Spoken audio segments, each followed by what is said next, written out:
வணக்கம். நான் doctor Shanthi Krishna Raghu from Ashwin homeo clinic. நம்ம இன்னைக்கு கரப்பான் படை அப்படின்னு சொல்லுவாங்க, எக்ஸிமா, டெர்மடைட்டிஸ் அப்படின்னு இதுக்கு நிறைய நேம் இருக்கு. இந்த மாதிரி நீங்கள் பார்த்துருப்பீங்க. உங்கள் ஸ்கின்ல யாருக்காவது இந்த மாதிரி ரேஷஸ், அதாவது கரப்பான் படை இந்த மாதிரி இருக்கு அப்படின்னாலோ, இல்லை கைகளில் பார்க்கும்போது இந்த மாதிரி இருக்கு. இது வந்து காலில் உள்ள படம். இது பார்த்தோம்னா காலில் மோஸ்ட்லி வந்து காலில் இந்த கணுக்கால், பாதம், ஃபுட்டு கிட்ட தான் அதிகமாக வரும். அப்புறம் கையில் இந்த மாதிரி வெடிச்சு அதுலேருந்து ஃப்ளூயிட் மாதிரி லீக் ஆகிறது.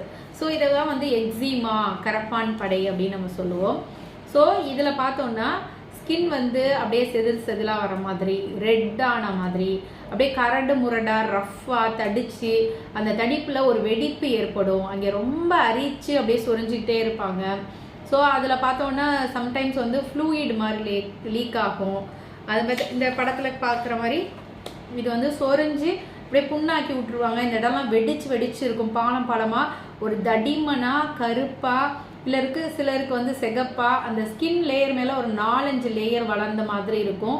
ஒரு வெள்ளை கலரில் லைட்டாக படிஞ்ச மாதிரி இருக்கும்.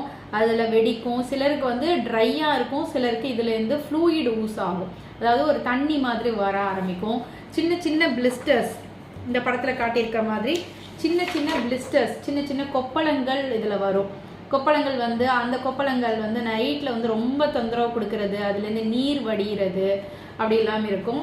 சிலருக்கு வந்து இதில் பார்த்தோன்னா தோல் உரிகிற மாதிரி வெள்ளை கலரில் அப்படியே படிஞ்ச மாதிரி இருக்கும். அது அப்படியே செதிலாக உறிஞ்சி படையாட்டம் உறிஞ்சி வரும். ஸோ இந்த ட்ரை ஸ்கேல்ஸ் மாதிரி தோல் உரிகிற மாதிரியோ, இல்லை சிவந்து போயோ, ரொம்ப அரிப்பு தொந்தரவோடையோ, இதெல்லாம் அப்படியே குரூப்பாக சேர்ந்து இருக்கும். ஒரு பக்கம் இருக்கும், அப்புறம் இன்னொரு பக்கத்தில் ஒரு சைடு வரும், எல்லாம் சேர்ந்து ஒன்று பெருசாக ஆகிடும். ஸோ இந்த மாதிரி நிறம் மாற்றங்களோட, சில சமயம் திரவம் கசிகிற மாதிரி இருக்குது, தூக்கமின்மையை ஏற்படுத்துது. சில குழந்தைகள்லையும் கூட இது மாதிரி வரும். இந்த ரேஷஸ் பார்த்தோம்னா குழந்தைகளுக்கு தலையில் வரும், கன்னத்தில் வரும்.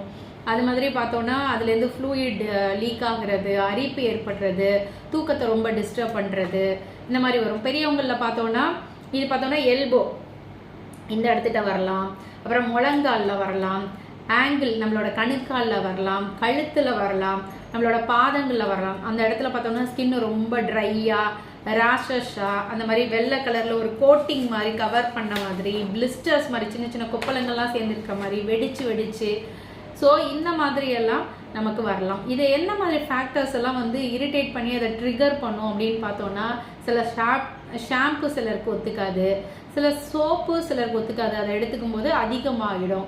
சில ஃப்ரிட்ஜில் வச்ச ஃப்ரூட்ஸ் எடுத்துக்கும் போது, அது மாதிரி நம்மள டஸ்ட் அலர்ஜினால வரலாம், போலன் அலர்ஜினா மகரந்த தூள் அலர்ஜினால வரலாம். சில பெட் அனிமல்ஸ் வளர்ப்பாங்க, அந்த பெட் அனிமல்ஸ் மேலே படுறதுனால, அதோட முடிகள் படுறதுனால வரலாம். சில ஃபங்கைனால வரலாம். அது மாதிரி சில ஃபுட்டு, அதாவது பால் சம்மந்தப்பட்ட பொருட்கள் ஒத்துக்காமல் வரலாம், முட்டை ஒத்துக்காமல் வரலாம், சோயா ப்ராடக்ட் எல்லாம் ஒத்துக்காமல், சிலருக்கு கோதுமை ஒத்துக்காமல் இது அதிகமாகலாம். ஹார்மோனல் சேஞ்சஸ்னால பெண்களுக்கு மென்சுரேஷன் டைமில், ப்ரெக்னன்சி டைமில் அதிகமாகலாம். ரொம்ப மன அழுத்தம் இருக்கிறதுனாலையும் அதிகமாகலாம். ஸோ இந்த மாதிரி தொந்தரவு இருக்குன்னா இதை தான் எக்ஸிமா அப்படின்னு நம்ம சொல்லுவோம். இது மோஸ்ட்டாக வந்து பரவாது. ஒருத்தர் தொட்டோம்னா இந்த மாதிரி இருக்குன்னா அவங்கள தொட்டால் இன்னொருத்தருக்கு பரவும் அப்படின்ற மாதிரி நோய் இது கிடையாது. இதுக்கு வந்துச்சு, இந்த மாதிரி இருந்துச்சுன்னா, அந்த அரிப்பெல்லாம் ரொம்ப இருக்கும்போது நம்ம வெதுவெதுப்பான சுடுதண்ணி வச்சு அதை கழுவணும். அது மேலே ஏதாவது மாய்ஸ்சரைசர், ட்ரையாக வெடித்த மாதிரி இருக்குல்ல, அதுக்கு மேலே மாய்ஸ்சரைசர் அப்ளை பண்ணணும். அது மாதிரி வந்து காட்டன் கிளாத்ஸ் வந்து அந்த மாதிரி காட்டன் உள்ள ட்ரெஸ் தான் நம்ம போட்டுக்கணும். ரொம்ப வந்து வேறு மாதிரி துணிகள்லாம் அதில் பட்டால் அது இன்னும் கொஞ்சம் இரிட்டன்ட் ஆகும். மைல்டான சோப்பு தான் அதுக்கு பயன்படுத்தணும். இதுக்கு இந்த மாதிரி கரப்பான் படைன்னு சொல்லக்கூடிய எக்ஸிமாவுக்கு ஹோமியோபதியில் அருமையான மருந்துகள் இருக்குது. எத்தனை லேயர்ஸ் இருந்தாலும் அது அப்படியே லேயர் பை லேயராக க்யூர் ஆகிட்டு, நான் அதில் க்யூர் ஆகிட்டு இருக்க, ட்ரீட்மெண்ட் எடுத்துக்கிட்டு இருக்க பேஷண்ட்டோட பிக்சர்ஸ் கூட நான் அதில் ஷேர் பண்ணுறேன் பாருங்கள். அழகாக அந்த லேயராக அது குறைஞ்சி கொஞ்சமாக மறைஞ்சி கம்ப்ளீட்டாக க்யூர் பண்ண முடியும். ஹோமியோபதியில் இதுக்கு எக்ஸலண்ட்டாக குணப்படுத்தக்கூடிய எண்ணற்ற மருந்துகள் இருக்குது. மெசீரியம், டெலூரியம், ரஸ்டாக்ஸ், அப்படி நிறைய மருந்துகள் சொல்லிகிட்டே போகலாம். பெட்ரோலியம், ஃப்ளூயிட் ஊஸ் ஆகுதுன்னா அதுக்கு மெர்க்சால், அந்த மாதிரி நிறைய நல்ல மருந்துகள்லாம் இருக்குது. இதை நாங்கள் கொடுக்கும்போது அரிப்பு கண்ட்ரோல் ஆகும். அந்த செதிலாக வர்றது, வெடிக்கிறதுக்கு சரியாகும். அப்புறம் அதுலேருந்து ஃப்ளூயிட் ஊஸ் ஆகிறது உடனே நிற்கும். நின்றுட்டு அப்புறம் பார்த்தா அந்த திக் லேயர் வந்து அப்படியே லேயர் பை லேயராக, ஏன்னா அது ஒரு 10 லேயர் மேலே, ஒரு லேயர் மேலே இன்னொரு லேயர் அப்படி அந்த மாதிரி ரொம்ப செவந்து போயோ அப்படி இல்லைன்னா கருத்து போய் கருப்பாவோ அது மேலே வெள்ளை கலரில் படிஞ்ச மாதிரி இருக்கும். அது அப்படியே லேயர் பை லேயராக குறைஞ்சிட்டு வரதை பார்க்க முடியும். ஸோ அந்த மாதிரி நம்மள்ட்ட ட்ரீட்மெண்ட் எடுத்தவங்களோட பிக்சர்ஸையும் நான் அந்த வீடியோட எண்டில் ஷேர் பண்ணுறேன் பாருங்கள்.